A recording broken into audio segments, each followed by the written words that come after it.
The 1990s were more than just baggy shorts, highlight dunks, and iconic sneakers. They were a showcase of the NBA's biggest legends fighting for the game's highest honor, the most valuable player. Michael shakes the finger. Every MVP award in the 90s told a story. Magic Johnson closing out the Showtime era. Michael Jordan cementing himself as the greatest. Charles Barkley proving he could stand toe-to-toe with Jordan. Hakeem Olajuwon dominating both ends of the court. David Robinson earning his long-awaited MVP with all-around brilliance. Karl Malone battling Jordan for respect in back-to-back finals. It wasn't just about who scored the most points. It was about legacy, timing, and seizing a moment in basketball history. The MVP race became the perfect reflection of the 90s itself. Legendary players, unforgettable rivalries, and a league that was exploding onto the global stage. So let's break it down year by year. From 1990 through 1999, this is every MVP season of the 1990s. Magic Johnson's final MVP season, 1990. The 1990 season marked the end of an era. Magic Johnson, already a two-time MVP, was in his 11th year running Showtime in Los Angeles. At 30 years old, he wasn't slowing down. Averaging 22 points, 11 assists, and 7 rebounds a night while keeping the Lakers at the top of the Western Conference. This was Magic at his peak maturity. The flashy, no-look passes were still there, but now paired with total control of the game's tempo. He could score when needed, but more than anything, he orchestrated. Teammates called it playing Magic's game, and most nights the rest of the league had no answer. The Lakers won 63 games, finishing with the league's best record, and Magic earned his third and final MVP. It was the perfect bookend to the Showtime dynasty. One last reminder that Magic wasn't just a great player, he was the heartbeat of a generation. No one knew it then, but this would be his last MVP, and soon his last full season before his shocking HIV announcement. 1990 was Magic's final crown as the league's brightest star. A farewell MVP season from one of basketball's greatest leaders. And just as Magic's era was closing, a new one was about to explode. Michael Jordan's first MVP of the 90s, 1991. By 1991, the league belonged to Michael Jordan. He'd already won an MVP in '88, but this one hit different because it came with his first championship. Jordan averaged 31 points, 6 rebounds, and 5.5 assists while shooting a career-best 53%. He wasn't just scoring, he was dissecting defenses, picking his spots, and controlling games with ruthless efficiency. The Bulls finished with 61 wins, the best record in the NBA, and Jordan finally carried Chicago over the hump. In the playoffs, his dominance became undeniable. The switch hands layup against the Lakers became an instant finals classic. But it was more than a highlight. It was the symbol of MJ's takeover. Magic Johnson passed the torch that June, and the Bulls began their dynasty run. Jordan's 1991 MVP wasn't just about stats. It was about seizing control of the league and announcing who the best player in the world was. And if 1991 was the arrival, 1992 was the confirmation. Jordan wasn't just on top, he was about to stay there. Jordan goes back-to-back, 1992. If 1991 was the breakthrough, 1992 was Jordan flexing his full power. The Bulls were no longer just contenders, they were the standard. Jordan put up 30 points, 6 rebounds, and 6 assists per game, leading Chicago to 67 wins, the best record in the league. He was unstoppable from the mid-range, ruthless attacking the rim, and efficient enough to make defenses feel hopeless. Every night was a reminder that the gap between Jordan and everyone else was widening. This MVP came with a different weight. The Bulls repeated as champions, Jordan cemented his status as the game's global icon, and the summer only made his legend bigger. In Barcelona, he headlined the Dream Team, the most famous squad ever assembled, turning basketball into a worldwide phenomenon. The 1992 MVP wasn't just proof of dominance. It was proof that Jordan was now bigger than the league itself. a global superstar who made winning look routine. But just when it seemed like no one could touch him, one player stepped up and snatched the MVP crown away. Sir Charles Barkley, 1993. In 1993, Michael Jordan was still at the height of his powers, averaging 32 points a game and leading the Bulls to 57 wins. But the MVP voters decided to shake things up. This time, the award went to Charles Barkley. Barkley had been traded to Phoenix that summer, and he instantly transformed the Suns into a juggernaut. They won a league-best 62 games, with Barkley averaging 26 points, 12 rebounds, and 5 assists.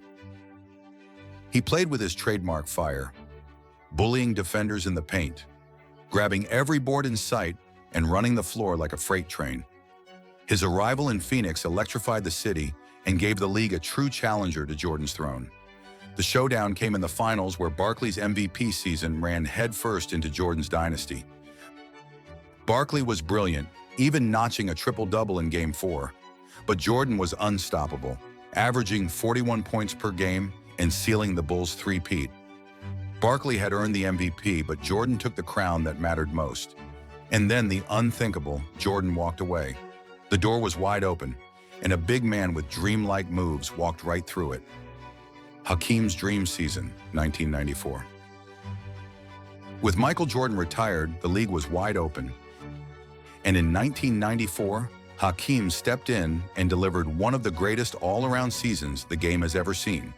Hakeem averaged 27 points, 11 rebounds, and nearly 4 blocks per game, anchoring the Rockets to 58 wins. But it wasn't just the stats. It was the way he dominated on both ends. His dream shake left defenders spinning, and on defense, he was a nightmare, protecting the rim and shutting down stars across the league. That year, Hakeem became the only player in NBA history to win MVP, Defensive Player of the Year, and Finals MVP all in the same season. In the playoffs, he outdueled Patrick Ewing in the finals, cementing himself as the best center on the planet. 1994 was Hakeem's masterpiece, the season where he turned from underrated star into an undisputed legend. 1994 was the year a big man seized the throne. But in 1995, another giant rose to challenge him, and their duel became the stuff of legend. David Robinson's MVP season, 1995. By 1995, David Robinson had been knocking on the door of greatness for years. He was already Rookie of the Year, a scoring champ, and a perennial all-star. But this was the season he finally captured the league's top honor. Robinson averaged 27.6 points, 10.8 rebounds, and 3 blocks per game, carrying the Spurs to 62 wins, tied for the best record in the NBA. What made him special wasn't just the numbers, it was the way he combined size and athleticism. At 7 feet 1 inch and built like a tank, Robinson could run the floor like a guard, dominate inside, and erase shots on defense. This MVP was the culmination of years of consistency, a recognition that Robinson wasn't just an elite center, he was one of the best players in the world. But the playoffs told a different story. In the Western Conference Finals, Robinson faced Hakeem Olajuwon, and the Dream put on a masterclass, outdueling the newly crowned MVP and leading Houston back to the title. Robinson had the hardware, but Olajuwon had the crown. And with that clash settled, the stage was set for 1996, in the greatest comeback season in NBA history. Jordan returns to rule again, 1996.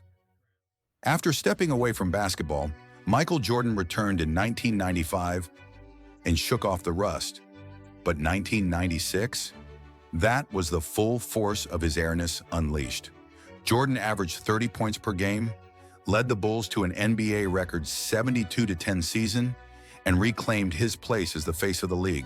The mid-range jumper was automatic, his footwork was flawless, and his killer instinct was sharper than ever. What made this MVP even more special was the context. Jordan was 33, coming off retirement, and still proving he was the best player alive. Chicago wasn't just dominant, they were untouchable. With Jordan, Scottie Pippen, and new addition Dennis Rodman, the Bulls ran through the league, and Jordan's comeback MVP was the centerpiece of it all. This wasn't just a great season, it was the ultimate reminder that no matter how the NBA shifted, Jordan ruled the 90s. But in 1997, the voters made a controversial call. Michael was still on top, but the award went elsewhere, sparking one of the most debated MVP races in NBA history. Karl Malone steals the MVP, 1997. And by 1997, Michael Jordan was still the best player in the world, leading the Bulls to 69 wins and averaging 29 points a game. But when the MVP votes were tallied, the award went to Utah's Karl Malone. The mailman had an incredible year, 27 points, 10 rebounds, 4 assists per game, powering the Jazz to 64 wins and their first trip to the finals. His mid-range jumper was automatic, and his pick-and-roll chemistry with John Stockton was basketball perfection. To many, Malone was overdue for recognition after years of dominance. Still, plenty of fans and analysts believed Jordan had been robbed. It was the classic case of MVP fatigue. Voters looking for a new story rather than giving MJ yet another trophy. The debate only heated up when Jordan and Malone faced off in the finals, with Jordan hitting the iconic Game 5 flu game shot and ultimately taking home the championship. Malone had the trophy, but Jordan had the ring, and history tends to remember the latter.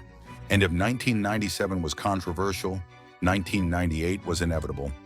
A sixth title and a final MVP that closed an era in unforgettable fashion. Jordan's final MVP and last dance, 1998. The 1998 season was Michael Jordan's farewell tour, though no one knew it at the time. At 35 years old, Jordan was still untouchable, averaging 28.7 points per game, leading the Bulls to 62 wins and once again finishing as the league's top scorer. It was his fourth MVP of the decade and the fifth overall of his career. What made this MVP so iconic wasn't just the numbers, it was the context. The Bulls were crumbling from within, with tension between management and Phil Jackson, and everyone sensing the dynasty's end. Yet Jordan carried Chicago with the same killer instinct that had defined him for over a decade. In the finals, he delivered the moment that sealed his legend. Game 6 in Utah, the crossover on Brian Russell, and the jumper that hung in the air before dropping, his final shot as a Bull. It was the perfect ending to the perfect MVP chapter. 1998 wasn't just Jordan's last MVP, it was the last dance for an era. And then came 1999, a lockout-shortened season, a new champion, and a familiar face back on top of the MVP ladder. Karl Malone's MVP in the lockout season, 1999. The 1999 season was unlike any other. A labor dispute shortened the year to just 50 games, and the league felt out of rhythm. Stars struggled with the condensed schedule, teams looked uneven, and the usual flow of an NBA season was broken. In the middle of the chaos, Karl Malone rose above it all. At 35 years old, he averaged 23 points and 9 rebounds, leading the Utah Jazz to the best record in the Western Conference. It wasn't his flashiest season, but his consistency stood out when so many others faltered. Malone won his second MVP, cementing his place among the greats of the decade. But even with the award, the playoffs told a different story. The Spurs, led by Tim Duncan and David Robinson, stormed through the West and claimed their first championship, signaling the dawn of a new era. Malone had the trophy, but the NBA was shifting. The 90s were ending, and the league was preparing for a new generation to take over. Because when the dust settled, the MVPs of the 1990s told the story of legends, dynasties, and a decade that defined basketball history. This was every 1990s MVP season explained. Stay legendary.